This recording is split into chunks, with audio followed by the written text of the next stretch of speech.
जय हिंद दोस्तों, स्वागत है आप सबके आपके अपने YouTube channel RDX self study में। आज बात करेंगे बायोलॉजी चैप्टर 1 जिसका नाम है जय प्रक्रम। और आज का क्लास बहुत ही इम्पोर्टेंट है क्योंकि इस क्लास में आप सबके लिए बहुत ही जबरदस्त तरीका से समझाएंगे और कोशिश करेंगे कि आपको फोटो के साथ समझाए जिससे आपकी हमेशा के लिए आपको याद रहे। तो आप इस वीडियो को शुरू से लेके अंत तक देखिएगा।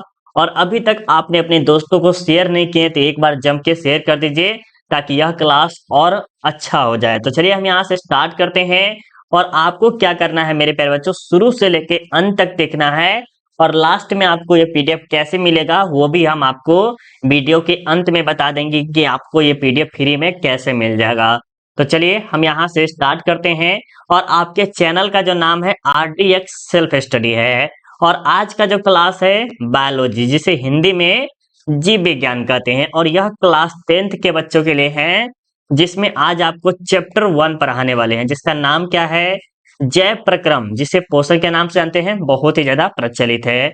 और इस क्लास में full chapter explanation with notes plus photo, दोनों चीज आपको याद रखना है, नोट्स भी प्लस फोटो भी। और जिसका भी टारगेट 450 प्लस नंबर लाना है बोर्ड एग्जाम में, तो वो क्या करेगा, चैप्टर वाइज वीडियो देखेगा, नोट्स को अच्छे से समझेगा, फिर उसे सब्जेक्टिव में अच्छे से बनाएगा। तो शुरू से लेके अंत तक बने रहिएगा, आपका साथ हम आपके एग्जाम तक जरूर देंगे। तो चलिए हम यहाँ से स्टार्ट करते हैं। टेलीग्राम आप जरूर ज्वाइन कर लीजिए, ठीक है। टेलीग्राम आप जरूर ज्वाइन कर लीजिए जिसका नाम है RDX सेल्फ स्टडी, ठीक है। वहां पर जाके आप टेलीग्राम पे सर्च कीजिएगा, या तो उसका भी लिंक हम जो है टेलीग्राम का वीडियो के डिस्क्रिप्शन में डाल दिए हैं, वहां से आप जाके दे सकते हैं। और ये जो आज आप चैप्टर 1 देख रहे हैं बायोलॉजी का, उसका ऑलरेडी टेस्ट हम बना दिए हुए हैं। और आप उसका पीडीएफ भी लेना चाहते हैं तो आपको गूगल पे जाके सर्च करना है सेल्फ स्टडी कुंदन कुमार है।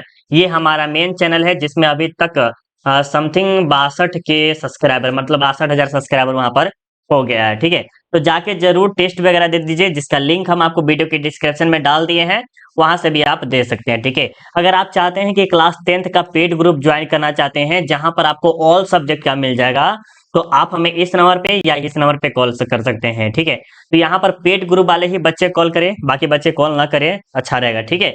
अब चलिए हम यहाँ से आपका क्लास स्टार्ट करते हैं, और क्लास बहुत ही अच्छे से समझ में आएगा, ये आप 100% लिख के रख लीजिएगा, ठीक है।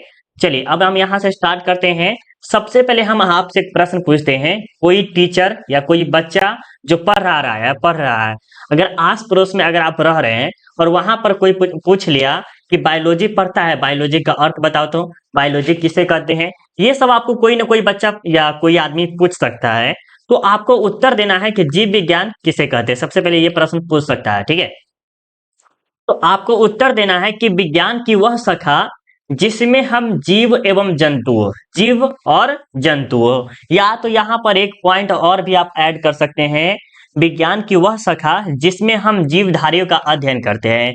जीवधारियों का अर्थ क्या हुआ, जिसके पास जीव है, जीव हर व्यक्ति, मतलब मनुष्य हो या जानवर कोई भी हो, इन सभी के पास क्या होता है, जीव होता है। तो सीधी शब्दों में बोला जाए तो विज्ञान की वह शाखा जिसमें हम जीवधारियों का अध्ययन करते हैं उसे हम क्या कहते हैं, जीव विज्ञान कहते हैं, ठीक है। ये पॉइंट आपको अच्छे से समझ में आ गया होगा। आगे पॉइंट क्या लिखा है कि जीव विज्ञान का जनक अरस्तु को कहा जाता है, किसे कहा जाता है, जीव विज्ञान का जो जनक है उसे अरस्तु को कहा जाता है। 1802 ईस्वी में लेमार्क और ट्रेविरेनियस ने जीव विज्ञान शब्द का नाम दिया है। मतलब 1802 ईस्वी में दो व्यक्ति ने, एक व्यक्ति ये हो गया और एक व्यक्ति ये हो गया, इन दोनों ने क्या दिया, जीव विज्ञान नाम दिया था, ठीक है। और इसका जो जनक कहा जाता है, किसे कहा जाता है, अरस्तु को। अगर आपके बोर्ड एग्जाम में कभी पूछ ले कि जीव विज्ञान का पिता किसे कहा जाता है, तो आप क्या बताइएगा, अरस्तु। कमेंट करके फटाफट बताइएगा, ठीक है। चलिए आगे देखते हैं क्या करा है कि बायोलॉजी, जिसे हिंदी में क्या कहते हैं, जीव विज्ञान, शब्द ग्रीक से लिया गया है। ये जो बायोलॉजी है वो कहाँ से लिया गया है, ग्रीक से। अधिकतर जो शब्द है जैसे पॉलिटिकल साइंस हो गया, बायोलॉजी हो गया, केमिस्ट्री हो गया, फिजिक्स हो गया, ये जितने भी जो शब्द हैं वो अधिकतर 80% से ज्यादा जो है कहाँ से लिए गए हैं, ग्रीक से लिए गए, याद रखिएगा।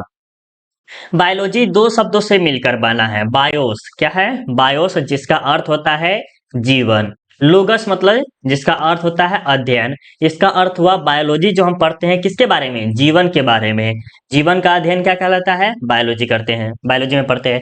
जैसे मान लीजिए कोई मनुष्य है तो उसके आंख हो गया, कान हो गया, नाक हो गया, शरीर का पूरा बॉडी के बारे में अध्ययन करते हैं। जानवर में ले सकते हैं, उसका दो चार पैर होता है, किसी का दो पैर होता है। तो इन सब के बारे में हम क्या करते हैं, सीखते हैं या जानते हैं या अध्ययन करते हैं। तो ये सब क्या कहलाता है, बायोलॉजी में आता है। ठीक है, ये आपको याद रखना है। या तो एक और शब्द आप दे सकते हैं, जीवन के बारे में जो अध्ययन करते हैं उसे हम बायोलॉजी कहते हैं। देखिए कितना इजी सा प्रश्न यहाँ पर पूछ लिया, बायोलॉजी किसे कहते हैं, तो बोलिएगा जीवन के बारे में हम अध्ययन करते हैं उसे हम बायोलॉजी कहते हैं। जो बच्चा नीट का जो तैयारी करता है तो क्या करते हैं, बायोलॉजी पढ़ते हैं, तो किसके, जीवन के बारे में ही पढ़ते हैं, क्योंकि उसका शरीर उरीर के अंग के बारे में वो पढ़ाई करते हैं। राइट, तो कुछ अब यहाँ से प्रश्न उत्तर करेंगे, थोड़ा सा आपको देखने में अच्छा लगा होगा। अब यहाँ पर पूछा जा रहा है कि जैव प्रक्रम किसे कहते हैं। ये आपके सब्जेक्टिव में 2 नंबर में पूछा जा सकता है। इसे आप नोट्स भी समझ सकते हैं, क्या समझ सकते हैं, नोट्स भी, और इसे सब्जेक्टिव भी समझ सकते हैं। ठीक है, तो उत्तर में आपको लिखना है वे सारी क्रियाएं जिनके द्वारा जीवों का अनुरक्षण होता है। क्या कह रहा है कि वे सारी क्रियाएं जिनके द्वारा जीवों में कौन कौन आएगा, एक जानवर भी आएगा और एक मनुष्य भी आएगा, ये दोनों आ सकते हैं। ठीक है, इसका अनुरक्षण होता है उसे हम जैव प्रक्रम कहते हैं। जैसे भोजन करना, सांस लेना इत्यादि, ये क्या है, मनुष्य इसके बिना अधूरा है, जानवर की भी क्या है, इसके बिना अधूरा है। तो यही कह रहा है कि जैव प्रक्रम में क्या होता है, भोजन करना, सांस लेना, चलना फिरना, घूमना, वो सब क्या होता है, ये जैव प्रक्रम में आते हैं। ठीक है, आगे पॉइंट को देखिए क्या कह रहा है कि जीवों के लिए पोषण क्यों अनिवार्य है। ये जो जीवों के लिए पोषण है, पोषण मतलब क्या होता है, कोई भोजन, भोजन समझते हैं ना, कि खान पान जो होता है वो, जिससे हमारा शरीर तंदुरुस्त रहे, बहुत ही अच्छा रहे, ये कह रहा है। तो हमारे जीवन में भोजन की एक महत्वपूर्ण भूमिका है। क्या है, महत्वपूर्ण भूमिका है। तो यहाँ पर समझते हैं कि हम जानते हैं कि जीव एवं जंतुओं को भोजन की आवश्यकता होती है। ये तो लिख लीजिए 100% होती है। कितनी, 100%। किसको होती है, जीव और जंतु, जीव और जंतु समझ गए, उनको क्या होती है, आवश्यकता होती है। जैसे जानवर को भी होती है और इंसान को भी होती है। इसके बिना जीवन में वृद्धि एवं विकास नहीं हो सकती, इसीलिए जीवधारी को पोषण अनिवार्य है। बिल्कुल, अगर हम भोजन ग्रहण नहीं करें, नहीं चले फिरे, कुछ भी नहीं करें, तो क्या हमारे जीवन में कुछ वृद्धि होगा, नहीं होगा। अगर सपोज दैट अगर देखा जाए कि 3 साल का बच्चा या 2 साल का बच्चा है और उसे कुछ खाने के लिए नहीं दिया जाए, तो क्या होगा, वो वृद्धि नहीं करेगा, वो छोटा रहेगा और धीरे धीरे धीरे क्या होगा, वो खत्म हो जाएगा। मतलब कि समझ रहे हैं कि मर जाएगा, टाटा बाय बाय हो जाएगा। राइट, समझ रहे हैं। अब इसको अथवा दूसरे शब्दों में भी उत्तर आप दे सकते हैं। तो यहाँ पर लिखना है कि सभी जीवों को अपने जीवन संबंध भिन्न भिन्न आवश्यक कार्य को करने के लिए, वृद्धि एवं विकास करने के लिए, कोशिकाओं की टूट फूट की मरम्मत के लिए ऊर्जा की आवश्यकता होती है। हमें जो ऊर्जा से ये प्राप्त होता है, इसीलिए सभी जीवों को पोषण की आवश्यकता होती है।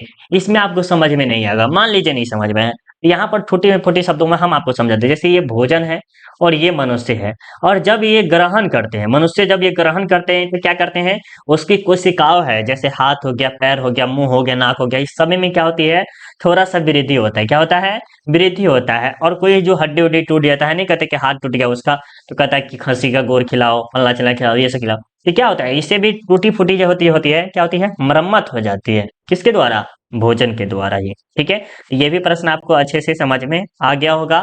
हमें उम्मीद है कि आपको समझ में आ रहा होगा। अगर समझ में आ रहा है तो लाइक कर दीजिएगा। चैनल पे फर्स्ट बार आए, सब्सक्राइब कर सकते हैं, आपका मन। मेरा मेन चैनल है 12th वाले बच्चों के लिए, जिसमें अभी 60+ है, तो आप चाहे तो उसको भी सब्सक्राइब कर सकते हैं। ठीक है, या तो अपने बड़े भाई बहन जो है उसको आप सजेस्ट कर सकते हैं। तीसरा पॉइंट आपका क्या कह रहा है कि पोषण की परिभाषा लिखिए। ये जो पोषण है या भोजन की परिभाषा कर सकते एक तरह से, इसके परिभाषा लिखना है। पोषण की वह विधि जिसके द्वारा कोई जीव पोषण तत्वों को ग्रहण कर उनका उपयोग करते हैं, उसे हम पोषण कहते हैं। अरे भाई, हम पोषण का उपयोग क्यों करते हैं, अपने जीवन में वृद्धि करने के लिए। तो वही कह रहा है कि पोषण की वह विधि जिसके द्वारा कोई जीव पोषण तत्वों को ग्रहण करता है, कोई जीव, जिसमें आप समझ सकते हैं कि एक जानवर भी हो सकता है और एक जो हो सकता है आदमी भी हो सकता है, मनुष्य हो सकता है। तो उनका ग्रहण करके क्या करते हैं, उसका उपयोग करते हैं, उसे हम पोषण कहते हैं। जैसे वसा, प्रोटीन इत्यादि, ये सब आप एग्जाम में लिखिएगा तो 2 नंबर आपको कोई भी नहीं रोकेगा। हाँ, ये आपके 5 नंबर लाने से कोई नहीं रोक सकता है। पोषण मुख्यतः दो प्रकार के होते हैं, बिल्कुल सही बात है, स्वपोषण और परपोषण। स्वपोषण मतलब कि स्वयं से बना लेना। जैसे एक एग्जाम्पल मान लीजिए, एक मनुष्य है, ठीक है, और एक क्या है, पेड़ पौधा है। मनुष्य क्या होता है, वो दूसरे पर डिपेंड होता है, पहले कृषि करेगा, उसके बाद पानी वगैरह डाल के बहुत अच्छा से अनाज वगैरह उत्पादन करेगा, तब वो करेगा। लेकिन पौधा में ऐसा नहीं है, वो सूर्य की रोशनी से क्या कर सकते हैं, अपना कर सकते हैं, और जब बारिश होता है तो वो हो सकता है। तो इसके बारे में हम आपको अच्छे से समझाएंगे, आगे चलिए देखते हैं, समझाते हैं। राइट, अरे भाई हट जा, दिल है कि मानता नहीं, राइट। चलिए यहाँ पर देखिए, स्वपोषण में क्या कहता है कि वैसे जीव जो अपना भोजन स्वयं बनाता है, किसी अन्य जीवों या स्रोतों पर निर्भर नहीं रहता है, उसे हम स्वपोषण कहते हैं। जैसे हरे पेड़ पौधे, अगर देखे जाए, अगर पेड़ पौधा देखिएगा, एक पेड़ को आप लगा दीजिए, ठीक है, एक क्या है, पेड़ को आप लगा दीजिए, और उस पेड़ में सिर्फ आपको पानी डाल दीजिए, कोई भोजन वोजन नहीं देना, और सिर्फ पानी भी नहीं दीजिए, सोचिए आप कुछ नहीं दीजिए। जंगल में देखते होंगे कि बिना कुछ दिए हुए वो इतना बड़ा वृद्धि हो जाता है, पूरा घना जंगल है, क्यों? क्योंकि उसके सूर्य की रोशनी मिल रही है, प्लस में बारिश हो जाता है तो उससे पानी की प्राप्ति हो जाती है। तो वो स्वयं भोजन करते हैं, क्या करते हैं, स्वयं भोजन बनाते हैं, स्वयं भोजन करते हैं। वो किसी जीव जंतु किसी पे निर्भर नहीं रहते हैं, तो उसे क्या कहेंगे, हम स्वपोषण कहेंगे। जैसे हरे पेड़ पौधे। आगे चलते हैं, परपोषण किससे कहते हैं, इसके बारे में भी समझ में आ जाएगा। पर पोषण मतलब कि पर प्रीपोजिशन, मतलब पर मतलब क्या होता है, कौन होता है, प्रीपोजिशन के माध्यम से हम ये बता रहे हैं। तो वो किसी न किसी पे डिपेंड है, आप उसी से समझ सकते हैं, क्या है, किसी न किसी से डिपेंड है। तो अब आपको परपोषण के बारे में बताना है कि पोषण की वह विधि जिसमें जीव अपना भोजन स्वयं न बनाकर किसी दूसरे जीव या स्रोत पर निर्भर रहता है, उसे हम परपोषण कहते हैं। जीव जंतु, एक जानवर ले लीजिए, एक तरह से हम कह सकते हैं जानवर, ठीक है, और एक लीजिए सॉरी मनुष्य, ठीक है, दो है। हम थोड़ा सा इसको साफ करते हैं, क्योंकि हम आपका टाइम ले रहे हैं, लेकिन हम आपको अच्छे से समझाने की कोशिश कर रहे हैं, राइट।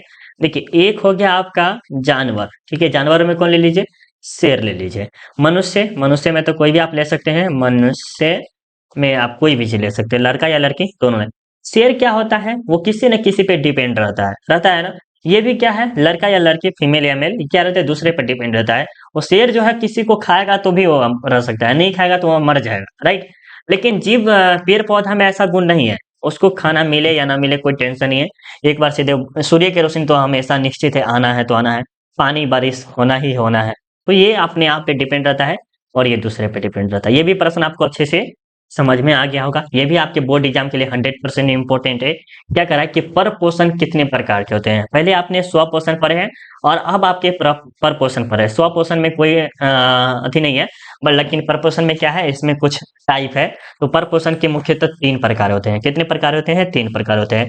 एक होते हैं मृत जीवी पोषण, एक होते हैं परजीवी पोषण, एक होते हैं प्राणी संपोषण। इन सब के बारे में हम आपको अच्छे से आगे समझाते हुए चलते हैं, और आपको समझ में भी आ रहा होगा, ठीक है। उससे पहले बहुत बच्चे सोचते होंगे कि सर हमें पीडीएफ लेना चाहिए, नहीं लेना चाहिए। देखिए, अगर आप पीडीएफ लेते हैं तो पूरा का पूरा मिल जाएगा आपको, ठीक है, आर्ट्स का ऑल सब्जेक्ट, सॉरी आर्ट्स का नहीं, क्लास 10th का ऑल सब्जेक्ट का मिल जाएगा। लेकिन अगर आप चाहें तो टेस्ट दे सकते हैं, टेस्ट का लिंक हम आपको वीडियो की डिस्क्रिप्शन में डाल दिए हैं, वहां से आप टेस्ट दे सकते हैं, ठीक है। अगर आप चाहें तो वहां पर पीडीएफ भी है, वहां से भी आप दे सकते हैं, ठीक है। चलिए अब बात करते हैं आगे, यहाँ पर क्या कह रहा है कि मृत जीवी पोषण, क्या कह रहा है कि मृत जीवी पोषण, पोषण की वह विधि जिसमें कोई जीव मरे हुए जीव जंतु या पौधों को अपना भोजन ग्रहण करता है, उसे हम मृत जीवी पोषण कहते हैं। जैसे कवक, बैक्टीरिया, प्रोटोजोआ आदि। अब आपको यह प्रश्न नहीं समझ में आया होगा, फिर हम आपको अच्छे से समझाते हैं, और ये 100% इस बार आपको समझ में आ जाएगा, ठीक है। जैसे क्या करा है कि पोषण की वह विधि जिसमें कोई जीव मरे है, क्या है, कोई जीव। जैसे मान लीजिए यहाँ पर एक आदमी है, ठीक है, वो आदमी जिंदा था, मर गया, ठीक है, और उस लाश को क्या किया, दफना दिया गया, ठीक है, दफना दिया गया, और उसे जलाया नहीं गया। या जीव जंतु कोई जानवर भी ले सकते हैं, जिसे क्या किया गया, दफना दिया गया, ठीक है। और उसे या पेड़ पौधा ले सकते हैं, जो कि पेड़ पौधा जो है उसे काट कर गिरा दिया गया, और उसके बाद क्या हुआ, कोई जो ये सब तो मर गए हैं, और उस पे क्या क्या आ सकते हैं, कवक, एक अथी होता है, कीड़ा वगैरह होता है, बैक्टीरिया ये भी होता है, प्रोटोजोआ, ये किस क्या करते हैं, इसके अंदर जाकर उसके पूरे शरीर को क्या करते हैं, खत्म कर देते बढ़िया से, वो पूरा कवक खा जाते एक तरह से। इसको भी, पेड़ पौधों को भी क्या करते हैं, पूरे अच्छे तरह से इसको निचोड़ करके खत्म कर देते हैं। यहाँ से भी मान सकते हैं, पेड़ पौधों को भी देखते होंगे, अगर आपने थोड़ा सा सोचा होगा, तो केरा को पेड़ को दिखेगा तो केरा के पेड़ को काट दीजिए और धरती के नीचे गिरा दीजिए और 10 दिन नहीं 15 दिन नहीं 1 महीना के बाद उसे जाके दिखेगा तो उसके अंदर कीड़ा मकोड़ा घुसा हुआ रहता है, छोटा छोटा कीड़ा रहता है। अगर आप जाके देखिएगा कभी तो ये प्रैक्टिकली आपको पता चल जाएगा, ठीक है। तो मृत जीवी जो है वो दूसरे पर डिपेंड एक तरह से कर सकते हैं, ये भी आपको हो सकता है, ठीक है।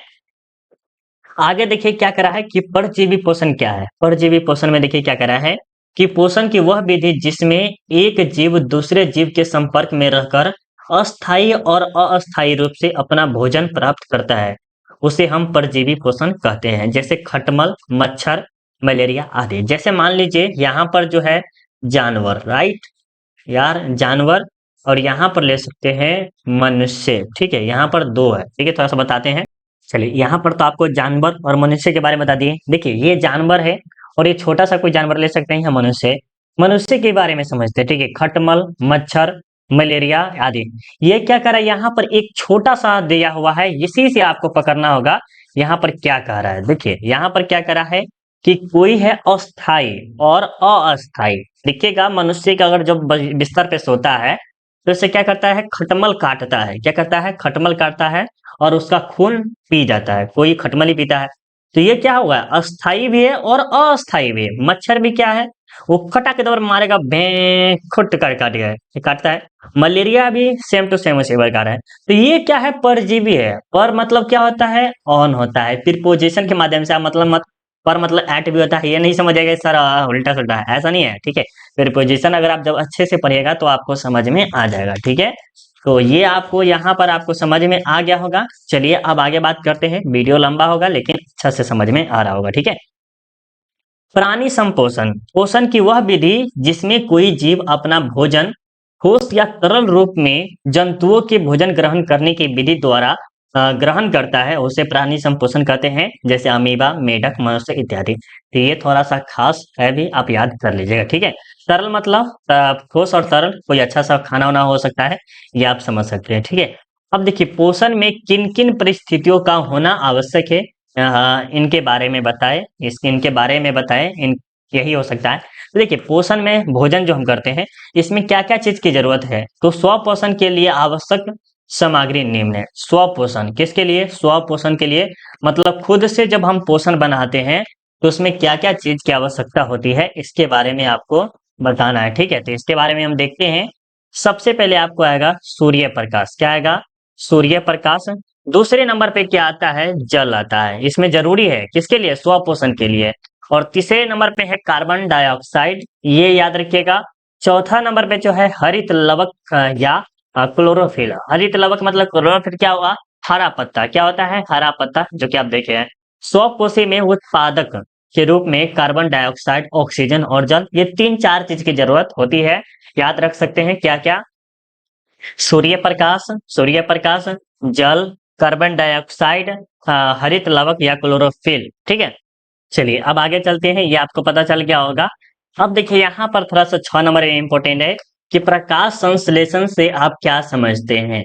तो यहाँ पर देखिए जिस प्रक्रिया के द्वारा हरे पेड़ पौधे सूर्य की प्रकाश की उपस्थिति में अपना भोजन तैयार करता है, उसे मूलभूत प्रक्रिया को प्रकाश संश्लेषण कहा जाता है। देखिए क्या कह रहा है कि हरे पेड़ पौधा, जैसे आम का पेड़ देखिए या कोई भी चीज का पेड़ देखिए, तो किसके उपस्थिति में करते हैं, सूर्य की उपस्थिति में।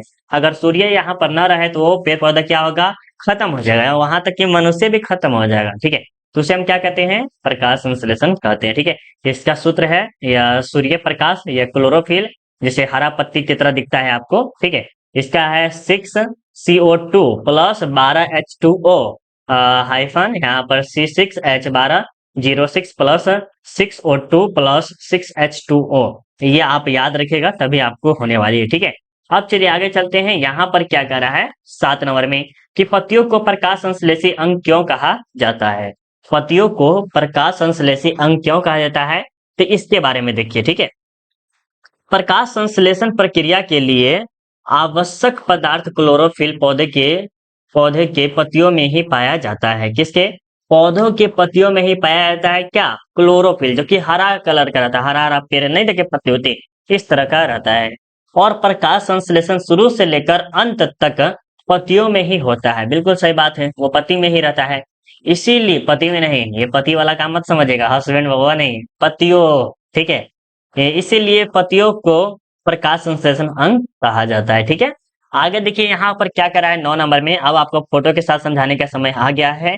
भोजन के पाचन से आप क्या समझते हैं? भोजन पाचन का तात्पर्य हम जो खाद्य पदार्थ ग्रहण करते हैं उसमें उपस्थित पोषक तत्व का हमारे शरीर के द्वारा उनका अवशोषण होता है। जैसे मान लीजिए ये व्यक्ति है और इन्होंने क्या किया, ग्रहण भोजन किया, ये आपको हम आगे समझाएंगे, ठीक है। अगर कोई खाना वगैरह खाते हैं तो वो खाना खा के पेट में जाता है तो उसको पचाता है, बढ़िया छोटी आंत बड़ी आंत ये सब होता है, इसके बारे में आगे बताते हैं, ठीक है। आहार नाल किसे कहते हैं? मनुष्य तथा सभी उच्च श्रेणी के जंतुओं में पाचन के लिए एक विशेष अंग पाया जाता है जिसे हम क्या कहते हैं? आहार नाल। आहार नाल भी आपको जैसे लंबाई की तरह होता है वही होता है ना।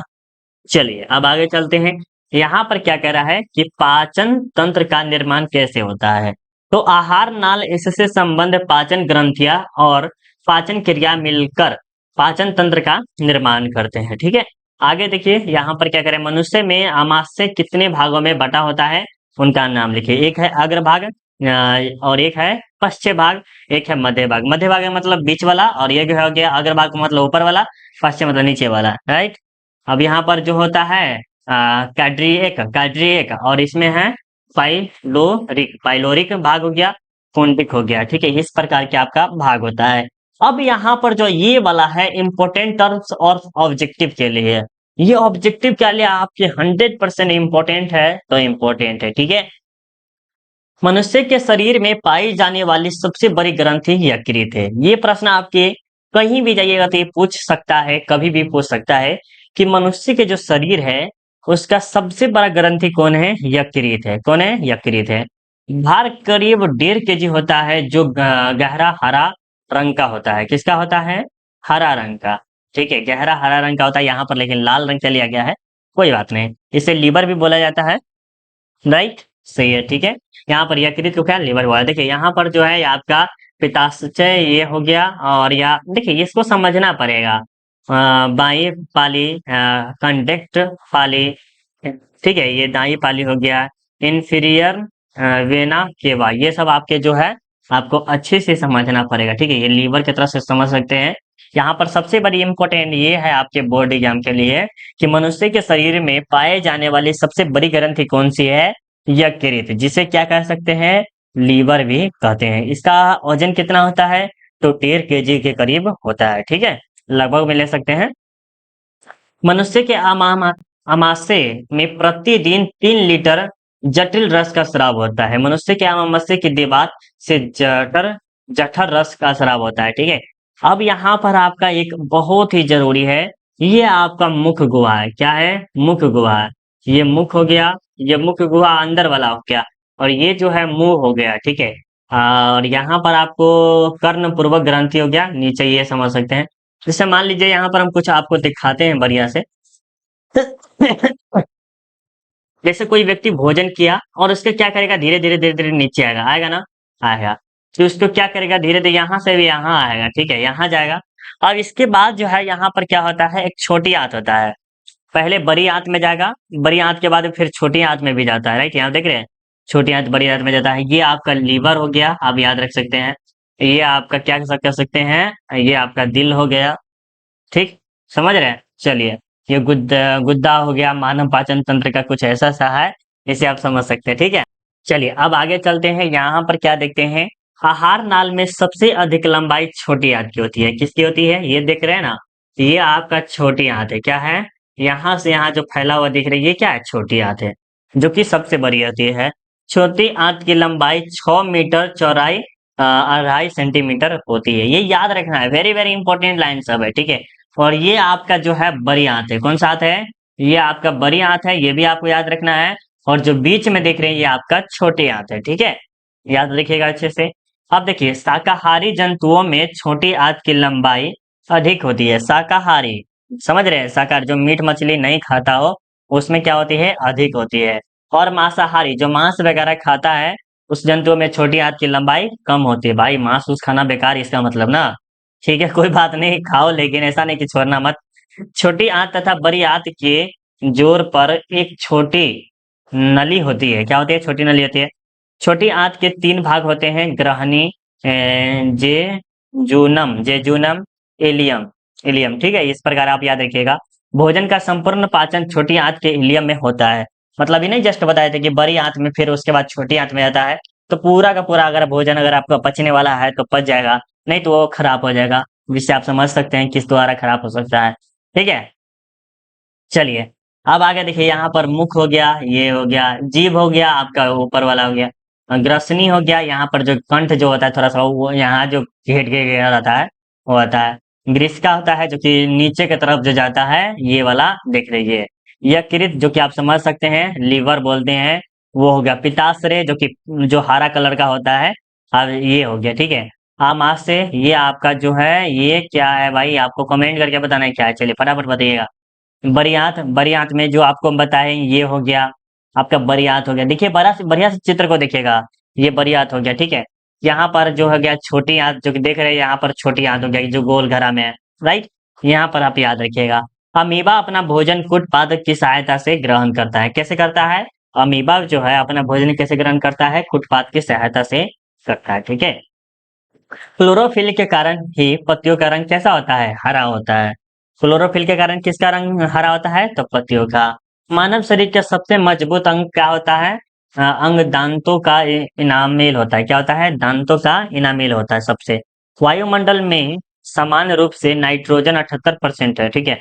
ऑक्सीजन 21% और कार्बन डाइऑक्साइड 0.03 होता है, ठीक है। बहुत ही कम है, राइट।